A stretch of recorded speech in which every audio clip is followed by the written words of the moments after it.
I got friends and family involved in a situation that I'll regret to the day I die. But I really believed her. She was extremely convincing. Other people believed her. A Covington woman says she lost millions of dollars in a swindle that stretched over a decade. And now she's hoping federal authorities will step in. She estimates at least 10 others also lost money in the scheme, some of them because she dragged them into it. Here's part one of my investigation that got more wild as we pulled back the layers.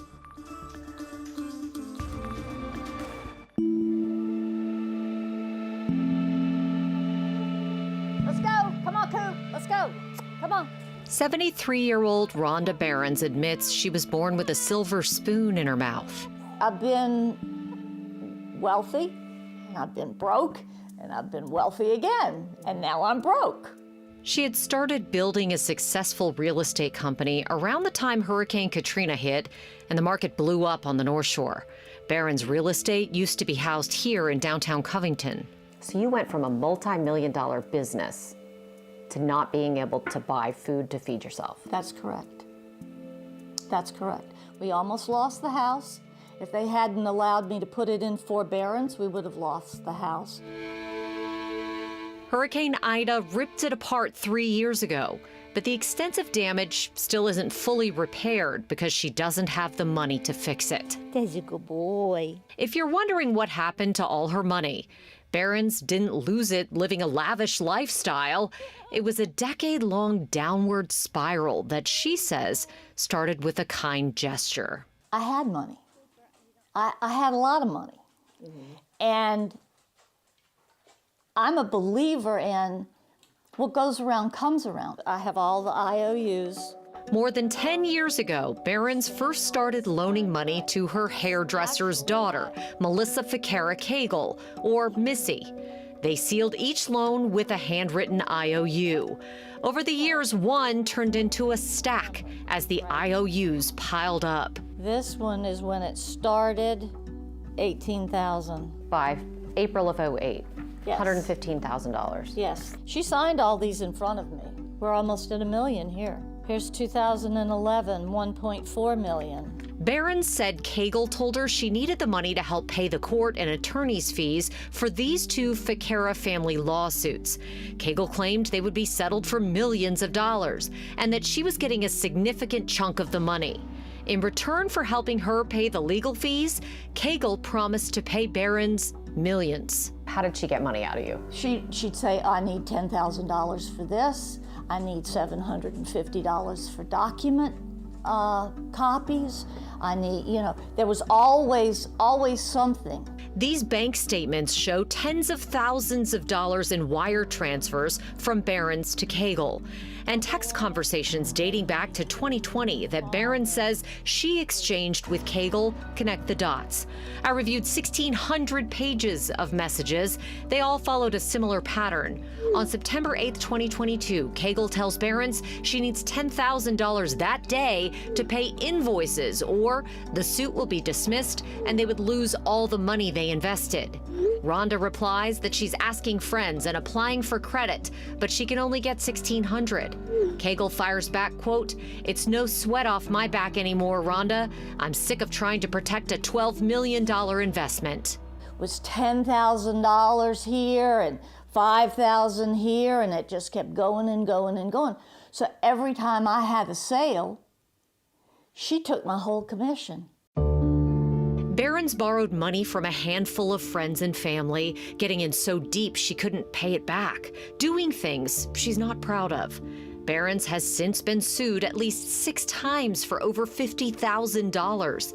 She says she was desperate for Missy to get the lawsuit settled to get her money back and their money back. Behrens' close relatives stepped in to help. He asked not to be identified by name. Because I had resources, and Ronda was, according to her, getting ready to lose everything. I just kept feeding the pig. In all, how much money did she take from you over the years? Over $3 million. Over $3 million. Yes. Yes. A lot of people might watch this and say, how did you let it get that far, you know? She was plausible. She had an answer. For years, Kagel claimed to be paying two New Orleans attorneys named Mark Vicnair and Jeffrey Smith. She sent Behrens these invoices as proof that Vicnair and Smith needed more money to keep the lawsuit going. Behrens' texts show on February 26th of last year, Kagel sent her this invoice, allegedly from Vicnair, for $16,160. When Behrens questions it, Kagel texts her, quote, "His daughter has cancer. He needs his money." Kagel even sent these supposed screenshots of her texts with Vicnair to back it up. But here's the thing. So I called attorney Mark Vicnair.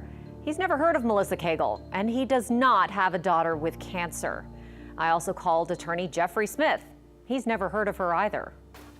Do you know this woman? No. Smith only practices criminal law and says he's never really handled civil cases. And he has never called his law firm the Smith Law Firm, as it's written here on these fake invoices. So if you look at this invoice, it actually has your address on it for your law firm here. It has our phone number? Mm-hmm. Have you ever invoiced someone? No. In a way that looks like that? Never. Kagel also sent fake court documents to Behrens, like this settlement agreement, claiming it was pending for one of the lawsuits. It says Blue Cross was going to pay Kagel's father, Sal Ficarra, $28 million. Looking at it now, there are many red flags about the document, including the fact that Ficarra's lawsuit was never filed in Jefferson Parish, as this fake document claims. But Behrens and her relatives say they didn't know the ins and outs of the legal system to tell the difference. Reproducing invoices from attorneys, even documents from the court, suggesting that a multi-million-dollar settlement was pending. I mean, the depth of the fraud and theft is extraordinary. Her attorney declined to comment, and she didn't return my phone calls. In 2023, Kagel turned up the heat, asking for more money. She claimed someone was beating her because she couldn't come up with the cash and straighten it all out. She sent Behrens this photo of what appears to be a scrape on her forehead. Did she tell you that too, that she was being beaten? Yeah, she sent me the same picture. And on May 30th, 2023, Kagel claimed she was desperate for money again, this time because the Jefferson Parish DA was threatening to arrest her if she didn't pay for some bounced checks. She sent Behrens this alleged screenshot of her voicemails with the JPDA's number on it, and this recording she claimed was a voicemail left by the DA. Dana with the district attorney's office calls Melissa Kagel. And the JPDA's spokesman had this to say when we asked them about it, quote, "The Jefferson Parish DA's office has no record of a criminal case or investigation involving a person named Melissa Christine Ficarra Kagel." Here's the real kicker. The lawsuits were both dismissed or settled more than 10 years ago, shortly after Behrens first started loaning Kagel the money. This one settled in 2009, not for $28 million, but $175,000. The other suit was thrown out in 2011. For more than 10 years, Kagel kept the ruse going, but it was all a lie. What did this do to your life, aside from losing your business? What did this do to your life? It ruined my reputation. It caused me incredible physical problems as a result. Kagel has since been indicted on a charge of exploitation of the infirmed because Behrens is over 65. Let's go inside. Behrens' relative also reported Kagel to police in Sandy Springs, Georgia, because he says she got $500,000 out of him, both directly and by helping Behrens stay afloat. Right now, there is a warrant out for Kagel's arrest from Sandy Springs, and Behrens and her relative both say Kagel has confessed to them over the past year or so. And next Thursday night at 10, we'll have part 2 of this story. Find out why Kagel told them she did it.